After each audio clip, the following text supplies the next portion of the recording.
The heat that day pressed down on the land like a heavy hand, the kind that made even the fence posts seem to sag. I'd been at the north line since morning, pulling and twisting barbed wire, each step slowed by the drag in my left leg. The war had left its mark on me years ago, but the work didn't stop for old wounds. I was thinking of nothing beyond the next stretch of wire when I caught the sound of wagon wheels on hard ground, slow and deliberate. Folks didn't come this far unless they had business, and I wasn't expecting company. The wagon topped the rise, one horse pulling at a broad-shouldered man at the reins, whose shape I knew before I could make out his face. It was Sheriff Amos Mercer, and he was bringing something or someone with him. Before I tell you what happened next, let me know where you're listening from in the comments, and tap like and subscribe if you've ever had a single moment change the course of your life. I'm Eli Decker, and I've run this spread alone for the better part of 7 years. Before that, I had a wife and a child on the way. A house we built board by board, and a life that might have gone on quiet if the fire hadn't taken them both while I was off buying fence wire in Tucson. I came home to ashes and silence. And since then, I've kept to myself. The ranch keeps me steady, a few dozen head of cattle, 2 barn cats that come and go, a couple of horses for working the land. Out here, a man learns to mend what breaks, to make do with what he's got, and to hold his tongue unless he's got something worth saying. I was raised on those same principles in a place smaller than this, where my folks taught me that a man's worth wasn't measured by the size of his herd, but by how he treated his neighbors.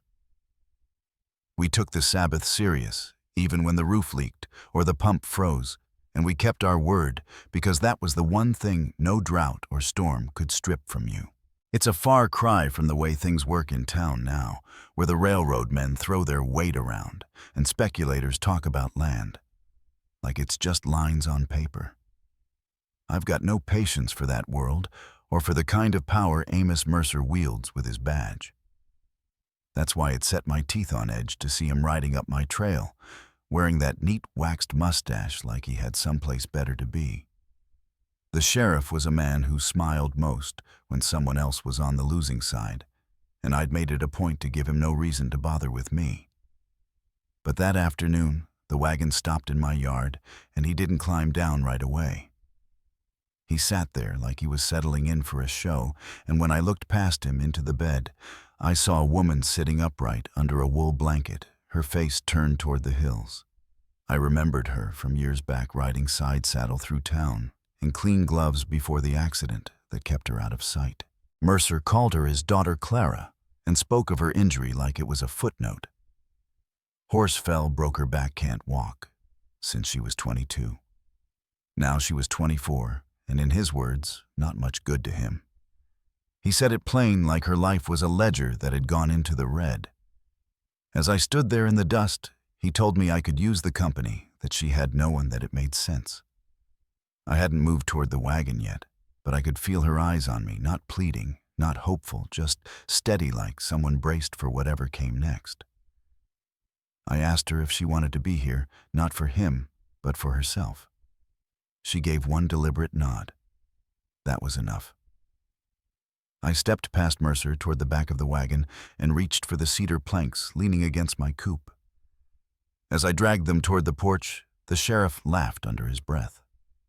I didn't answer him. By the time the boards were in place, I was ready to lift her clear of that wagon and into my house. What I didn't know yet was that taking her inside was only the first step, and before long I'd see just how far Mercer was willing to push. Clara didn't speak much that first evening. I set her on the cot against the far wall, close enough to the stove that the heat would take the chill out of her bones, but not so close she'd overheat. She sat upright under the blanket, her eyes tracing the plank walls and the few shelves I kept stocked with tinware and tools. Outside, I went back to the barn and finished feeding the horses before the light faded. By the time I stepped back inside, the only sound was the pop of the fire and the faint scrape of her shifting on the cot. Morning came with a pale gold light spilling through the cracks in the shutters. I'd already been out before sunup checking the water pump, and laying the last of the split wood inside the lean-to. When I came in, Clara was awake, sitting straighter than she had the night before. The blanket had slipped to her waist, and she pulled it back over her lap with a quick, practiced motion.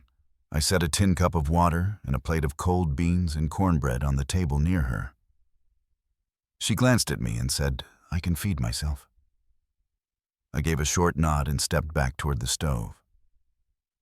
She braced one hand on the bed frame, pulled the plate onto her lap, and began to eat. I poured coffee from the pot into my own cup, the smell of it filling the cabin. After a few bites, she asked, "Why'd you take me?" I looked at her for the first time that morning and said, "You said yes." She studied my face, her expression unreadable. "That's not a reason." It was enough. She gave a small shake of her head, but didn't press further. The rest of the morning passed in a quiet rhythm, me working on the porch, her moving about as best she could from the cot. Midday, I came in with 2 cedar planks and a box of nails. She wheeled herself to the doorway in a chair I'd brought in from the barn. It was rough, but functional, something she could move without help. She watched me measure and hammer at the edge of the porch. "You built that for me?" she asked. Without looking up, I said, "Was going to build one for the chicken coop." "You needed it more." Her voice softened. "I can wash vegetables, clean beans if you bring them to me." I nodded. That was all the answer she seemed to need. By evening, we'd eaten in silence, each at our own pace. She peeled potatoes. I salted a slab of pork and set it in the skillet. After supper, I sat by the window cleaning my knife, while she rested in the chair by the hearth, her hair loose and eyes half-lidded from the warmth. Outside, the wind had shifted, carrying a cooler edge. Inside, the oil lamp threw a steady light across the floorboards. The next day broke with a slate-colored sky and a sharp wind pushing through the hills. I'd been up before dawn again, repairing a gate latch and checking the east pasture. When I returned, Clara was at the wash basin with a damp cloth wiping down the sill of the window nearest her cot. The chair I'd modified overnight, wider wheels, sturdier arms, sat beneath her. She didn't ask why I'd done it, and I didn't explain. She glanced over her shoulder and said, "I swept near the hearth. It's not much, but it's something." I set my hat on the peg and told her, "It's enough." Her gaze lingered on me. "Why'd you fix the chair? You needed to move easier." I could have asked. "You didn't have to." Her eyes dropped to my leg, the way it never fully straightened when I walked. "What happened to it?" I paused, then said, "Gettysburg." Took a round through the knee. Doctor said I'd lose it. Didn't, but it's never been the same. She held my words a moment, then said quietly, "You fought for the Union. Didn't care much about sides. Signed up after they took my brother. Came back to find the house gone in a fire. My wife and son were inside." She lowered her eyes. "I'm sorry." I shook my head. "You don't have to be." By mid-afternoon, I was hitching the buckboard to head into town for flour and salt. Clara didn't ask to come, and I didn't offer.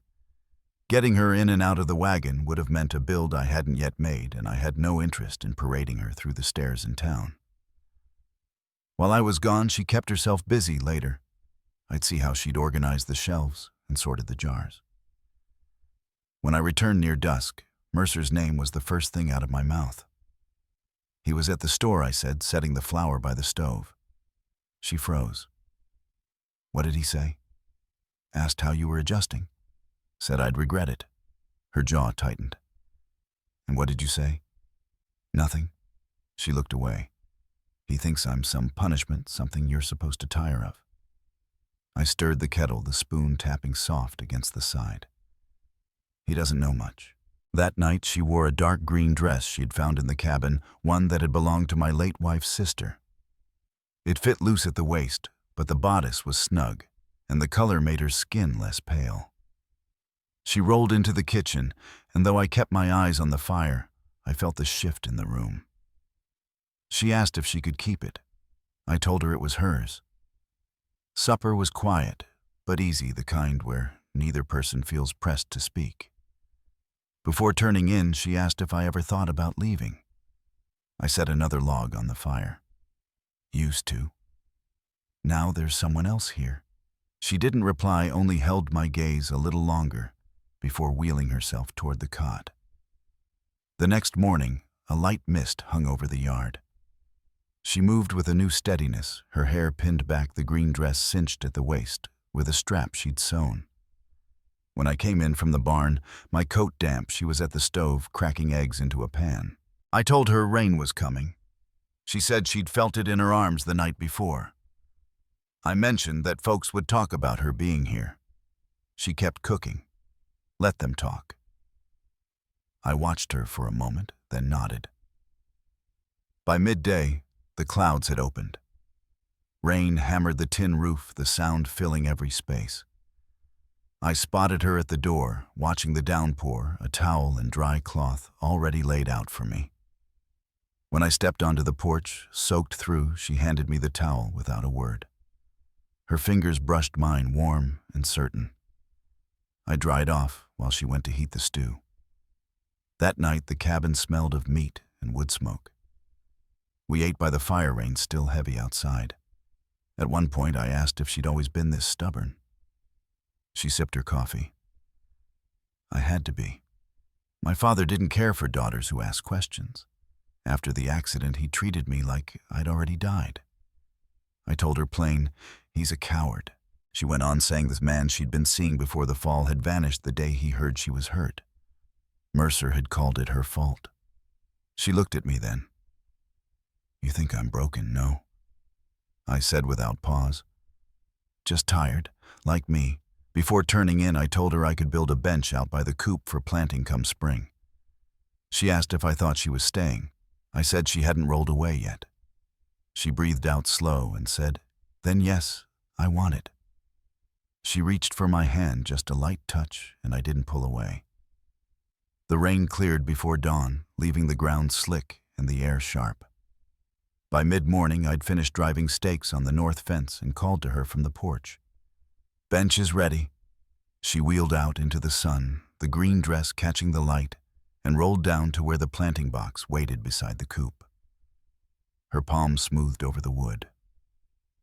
You did this last night? Didn't sleep much, I said. She suggested herbs, maybe onions come spring. I nodded, already thinking about clearing the ground. We stayed out there most of the day, her learning how to move the chair over uneven dirt, me hauling planks, and letting her choose which to keep. Once she tipped too far, reaching for a board. I caught the chair steady, my other hand at her back. I've got it, she muttered. I know, I said, but didn't let go until she was upright. By sundown, we were back inside. She asked about the ridge east of the property, and I told her it led to a creek 2 miles out. Ever fish, I asked. She smiled faintly. Used to before the accident. We'll go, I said, like it was already set.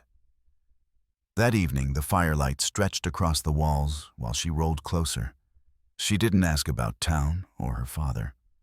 I didn't mention either. But both of us knew that sooner or later, Mercer would come in person, and when he did, we'd be ready.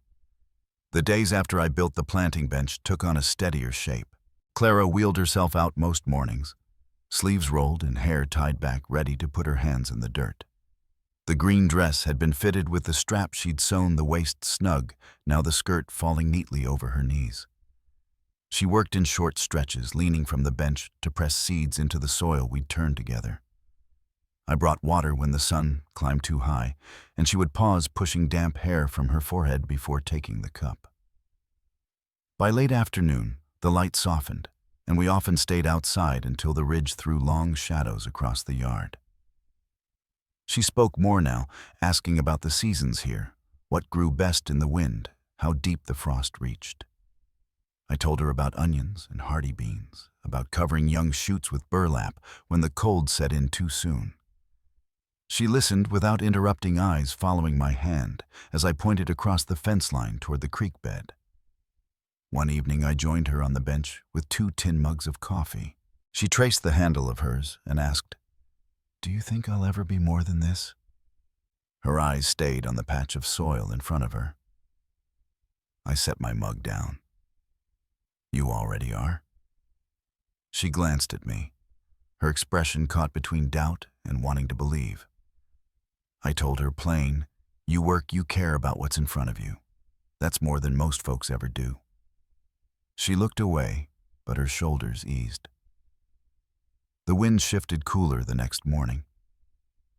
I had gone to check the north fence when she called from the porch.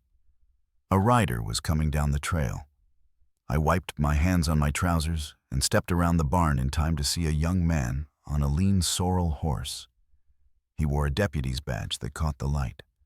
I met him before he dismounted. You Decker? He asked. I nodded. Sheriff Mercer says he wants the girl returned by week's end. Says he was generous before, but it's time she comes home. My stance didn't change. She's not going back.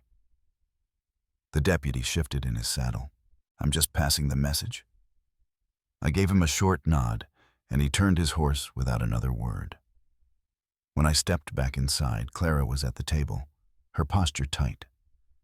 So he wants me back, she said. He doesn't get a say. She studied my face. I figured he'd come eventually. You scared? I asked. Not of him, she said, voice low. I'm scared of being taken away from this. I told her she wasn't going anywhere. She held my gaze, looking for something solid to settle on, and must have found it, because she nodded once. That night she moved closer by the fire, her shoulder against mine. We didn't talk much. The rain from earlier in the week had left the air damp, and the flames gave off a steady warmth. After a while, she rested her hand near my knee. I turned my head slightly and told her I hadn't been with a woman since before the fire. She answered without hesitation that she hadn't been with a man since before the fall. We looked at each other a long moment. Do you want me? She asked. Yes. When she reached for me, there was no rush, no uncertainty. I cupped her face, my thumbs brushing the line of her cheekbones, and she leaned in. Her arms slid over my shoulders, and she anchored herself to me. I lifted her carefully, feeling the trust in her grip, and carried her to the cot. The lamplight flickered across the walls, shadows moving slow. She guided my hand to her waist, and I moved as careful as I knew how. We stayed that way until the room was quiet, but for the sound of our breathing. Morning broke still and pale. She was curled beneath the quilt when I woke her hair loose over one shoulder. I dressed quietly and stepped outside into air that smelled faintly of cedar smoke.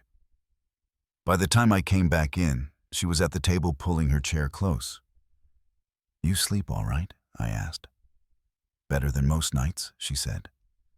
We ate in a comfortable silence, the kind that didn't need filling. Later, she worked at the table cutting canvas for saddle covers while I split kindling near the stove. Her voice came steady when she asked, Did you ever talk to your wife's folks after the fire? I paused only a moment.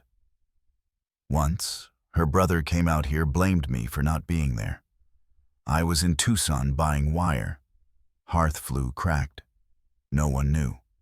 She didn't press, just looked at me long enough to know the rest didn't need saying. That afternoon, a sharp glint off metal caught my eye through the window. Another rider was on the trail, but not the deputy this time. The shape was broader, the seat in the saddle familiar, even from a distance. Mercer. He rode in with one other man, both slowing to a stop 20 paces from the porch. I stepped out, rifle leaning against the post, my hands free. Thought I'd find you still here, he called. You were told? She's not property, I said. She's under my roof until she says otherwise. Clara wheeled forward to stand beside me. You made it clear when you left me here that you didn't want me, she told him. His face hardened. I was trying to give you a chance. She shook her head. No, you were getting rid of what you couldn't handle. He stepped forward, voice rising, but I stayed between them. I've never used her, I said. I listened. I stayed. Mercer looked at his daughter one last time, saw what he'd already lost, and turned back to his horse. "You'll hear from me again," he said. "You do that," I answered. When they rode off, the dust hung in the air for a long moment. Clara let out a slow breath. "You all right?" I asked. She nodded. "Just tired of ghosts." I put my hand on the wheel of her chair, brushed a loose strand of hair from her face. "You're safe here." She gave me a real smile, one that held. The next days passed without a sign of Mercer, but I kept my rifle close and my eyes on the ridge. She kept tending the garden sleeves, rolled hands in the dirt. Each morning I'd see her pause at the bench, pressing her palm to the wood before beginning again. We both knew the quiet might not hold, but for the moment it was enough. The air stayed heavy for days after Mercer's visit, even if the sky was clear. I kept my rifle oiled and within arm's reach, scanning the ridge more often than before. Clara noticed, but didn't ask. She put her time into the garden, instead, sleeves rolled, hands in the dirt from morning until the shadows stretched long. She learned where the wind hit hardest and which rows held moisture longer. Some mornings I'd find her testing the soil with her fingertips, deciding if the seeds needed water without me saying a word. Late one afternoon, I carried 2 mugs of cooled coffee out to the bench. She took hers, nodding thanks, and leaned forward to watch a hawk drift over the pasture. "I used to think I'd be just a body in a chair the rest of my life," she said quietly. I told her she'd already proven otherwise. She looked down at the mug, then back at me. "You've never asked if I want to leave?" "You would have said so if you did," I answered. She nodded once and said, "I don't." I told her that if she ever changed her mind, I'd take her myself and make sure she had what she needed. She held my gaze and said, "I already have what I need." You stayed. That night, she bathed by the firelight. I carried the bucket in from the pump, set it beside the basin, and stepped away. She didn't turn when the dress slipped from her shoulders, only reached for the cloth. When I came back with another bucket, she looked at me without covering herself, and I met her eyes the same way I always had. Later, she rolled the chair beside my bed instead of toward the cot. We lay under the same blanket, her head resting against my chest. I let my hand run gently over her hip, down the curve of her waist. She guided my touch, and I followed. The morning after was still and cool, the faint smell of last night's fire in the air. I was outside early checking the east fence when I spotted dust in the distance. 3 riders this time, not 2 moving slow, but with purpose. Mercer was in front. I went inside and Clara turned from the window when she heard the door. "How many?" she asked. 3, armed. She straightened her back in the chair. I told her to stay inside and lock the door if anything happened. She shook her head. "I'm not hiding." I looked at her a long moment, then said, "Stay behind me. Don't move unless I tell you." By the time the riders reached the yard, I was on the porch, with the rifle leaning against the post. Clara wheeled herself into the shadow just behind me. Mercer swung down from his horse, his badge catching the sun. "I told you I'd be back," he said. "And I told you she wasn't going anywhere," I replied. He turned his attention to her. "You think this is anything but pity. Look at you." Her voice was steady. "I have. Every day. And for the first time, I like what I see." His jaw tightened. "I have legal standing." "Not anymore," I said. "She stays because she chooses to." Mercer's hand dropped near his holster. "You don't get to keep her just because you dragged her into your bed." I stepped forward, voice low. "You gave her up when you left her here like a stray animal." The deputy on his left shifted in the saddle, unease in his eyes. Clara wheeled forward enough to be seen fully. "I'm not afraid of you anymore, Father," she said. "And you're not ashamed of me. You're ashamed of yourself for how you treated me when I needed you most."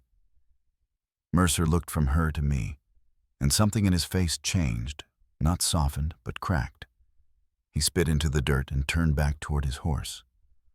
"Stay out here and rot with him if that's what you want. Just don't expect anyone to save you when it turns bad." Clara answered without hesitation. "I never needed saving. Just someone who wouldn't leave." He swung into the saddle, gave a sharp pull on the reins, and the three of them rode off. We watched until the dust settled. My shoulders eased just enough for her to notice. "That's the last of it," I told her. "I know," she said.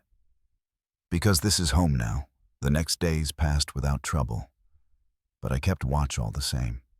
In town there'd be talk, there always was. But out here the land stayed quiet."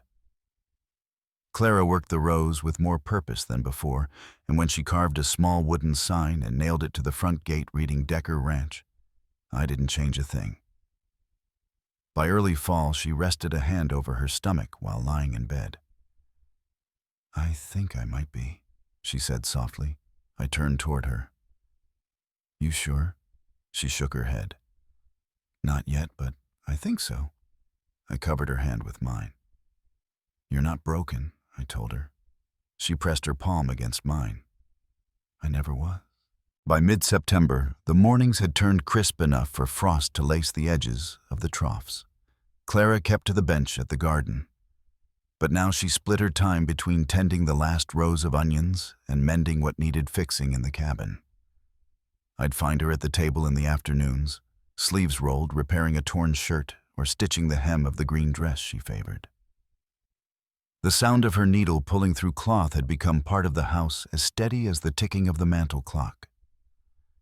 I made a trip to the creek one morning to check the water level.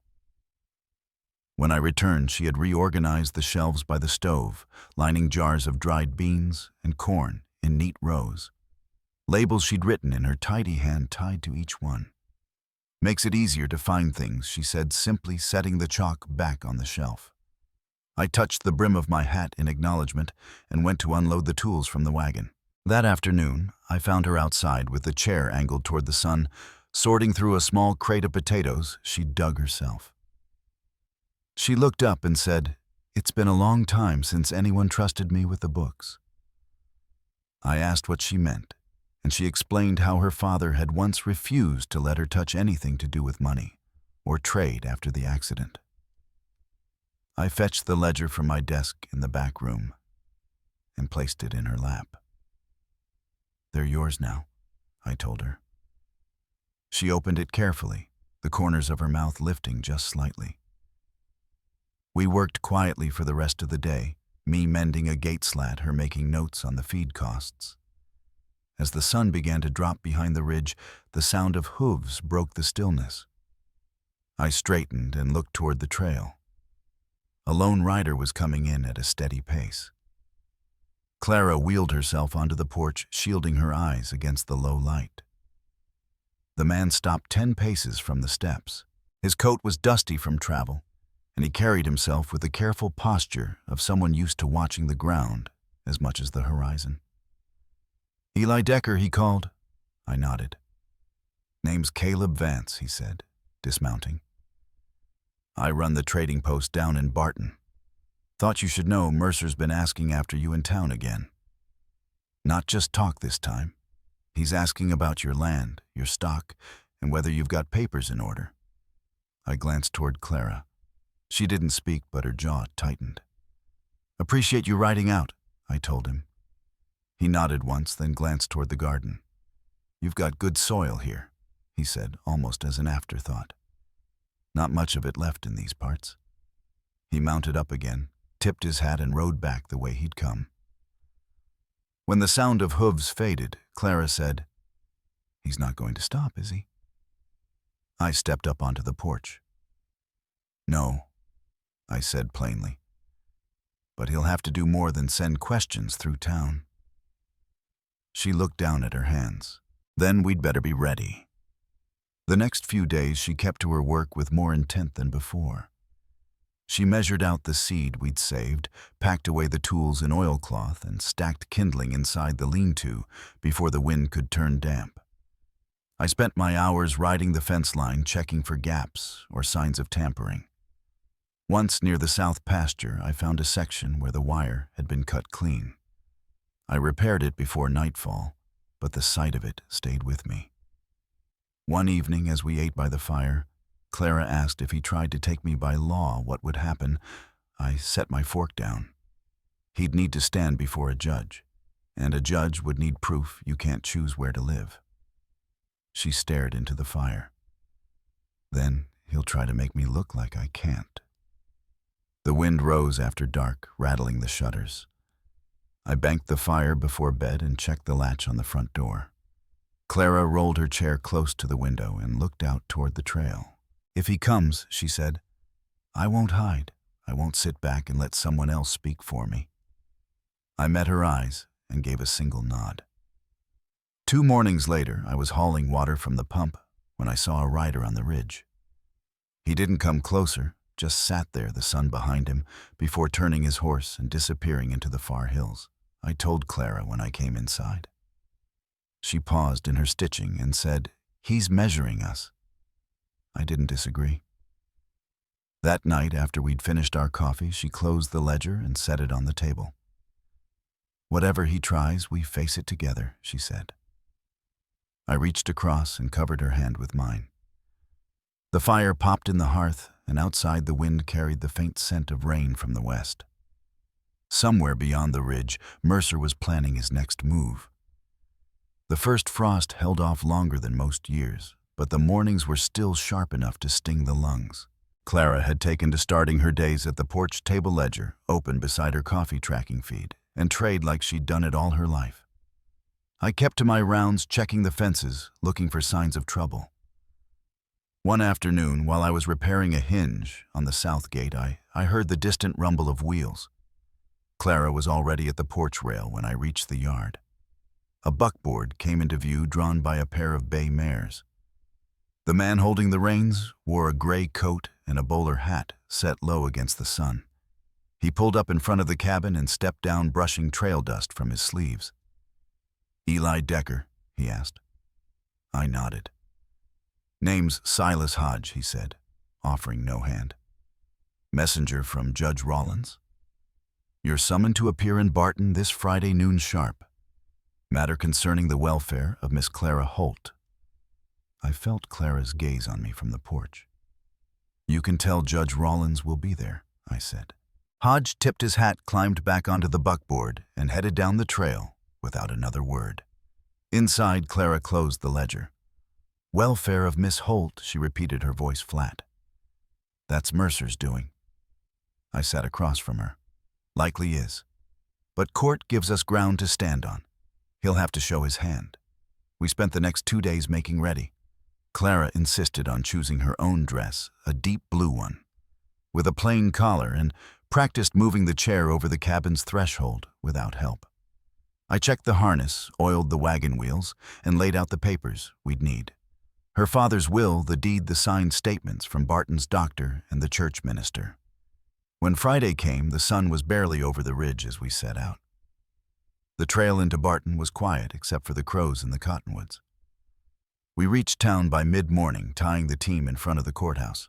Folks paused in their errands to watch us pass. Word of a hearing traveled fast in a place this size. Inside, Judge Rollins sat behind a wide oak desk, his spectacles low on his nose. Mercer was already there, standing beside a tall man in a black coat I took to be his lawyer. "We are here." Rollins began to determine the lawful residence and care of Miss Clara Holt.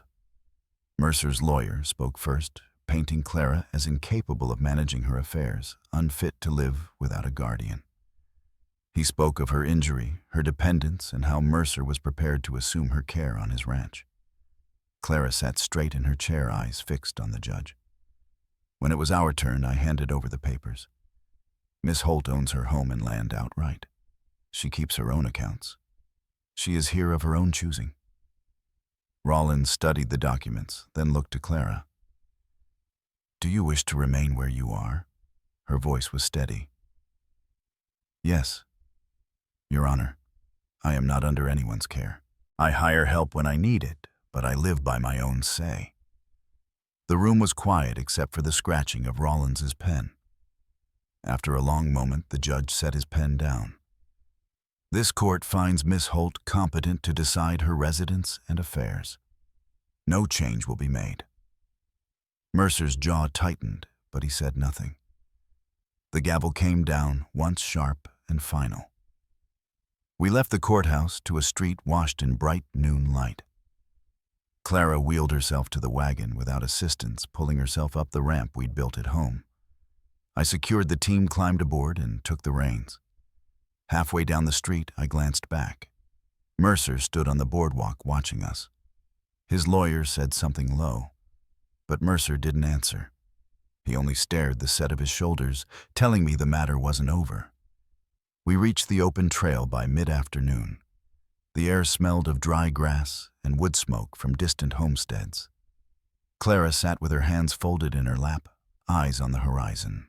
"He'll try again," she said quietly. I kept my eyes ahead. "Then we'll be ready." The ridge came into view, and beyond it, the cabin roof glinting in the sun. The horses pulled steady up the last rise. We passed the north fence line, and I caught sight of a fresh break in the wire, the ends curled like they'd been cut. I said nothing, but I knew Mercer's reach had already touched our land again. By the time we reached the yard, shadows were stretching long across the garden. I helped Clara down, and she went straight to the porch, resting her hand on the rail. "Let's fix that fence before night," she said. I nodded, fetching the tools. As the sun dropped behind the ridge, a rider appeared on the far trail, too distant to make out his face. He paused watching us work, then turned and disappeared into the trees. The night after we spotted that lone rider, the wind came up strong from the north. It rattled the shutters and set the barn door to creaking on its hinges. I checked the lanterns twice before turning in, but sleep didn't come easy. By morning, the wind had dropped, leaving the yard quiet enough to hear the drip of thawing frost from the eaves. Clara was already at the kitchen table, her hair neatly braided, sorting through a small stack of folded notes. "These were tucked under the porch rail," she said. The paper was rough, the writing quick and uneven. Most of it was nothing but warnings, claims that Mercer meant to take what he couldn't win in court. I kept my voice low. "Any idea who left them?" Clara shook her head. "No signature. But one says he's got men riding fence lines. That fit with the cut wire I'd seen. We decided to ride the perimeter together. I saddled the bay mare, tied the small wagon behind, and fixed the ramp so Clara's chair could come along. The trail around the property was narrow in places, shaded by pinyon and oak. Near the north pasture, we found fresh hoofprints, too heavy for a single horse. Someone had ridden through more than once. By midday, we reached the west fence, where another section of wire lay slack. Clara ran her fingers over the break. "Clean cut," she said. "Not weather, not stock." I reset the posts while she kept watch. As I worked, movement caught my eye. On the far ridge, a man on horseback, still as a fence post, watching. He didn't move until I straightened, then he turned his mount and vanished over the rise. We returned home by late afternoon. The light was fading when the sound of wheels came from the road. A wagon rolled into the yard, driven by Sheriff Tom Braddock, a broad-shouldered man with a thick mustache. "Eli, Clara," he said, stepping down. "You'd best hear this from me." He told us a ranch hand from Mercer's place had been bragging in the saloon, saying Mercer meant to press his claim again this time, with witnesses swearing Clara couldn't manage the land alone. The sheriff didn't put much stock in the man's honesty, but he figured we ought to be ready. "I can't post a guard without cause," Braddock said. "But if you see riders on your land, send for me." He tipped his hat and left before dark settled in. That evening, Clara lit the lamp on the porch. We sat in the cool air, the smell of wood smoke drifting from the chimney. "He's trying to wear us down," she said. I nodded. Then we hold steady. The next day, I rode into Barton for supplies. The mercantile was busy with ranchers picking up seed and tack, As I loaded the wagon, a woman I didn't know. No, a tall figure in a gray shawl approached. She pressed a folded paper into my hand. "For Clara," she said, then walked away before I could ask her name. On the trail home, I stopped to read it. The handwriting was the same as the porch notes. This one named two men, Clint Dorsey and Abel Finch, as the ones cutting fences for Mercer. It also warned that Mercer planned to ride out himself before the week's end. When I handed the note to Clara, she read it twice, then set it on the table. If this is true, he's not just talking anymore. We agreed to keep tools ready and the stock penned close to the barn. That night, the air was so still the owl calls carried clear from the ridge. I made one last check of the yard before turning in. Just beyond the north fence, I saw the glint of a lantern swinging, moving slow through the dark. It vanished after a few minutes, leaving nothing but the sound of crickets.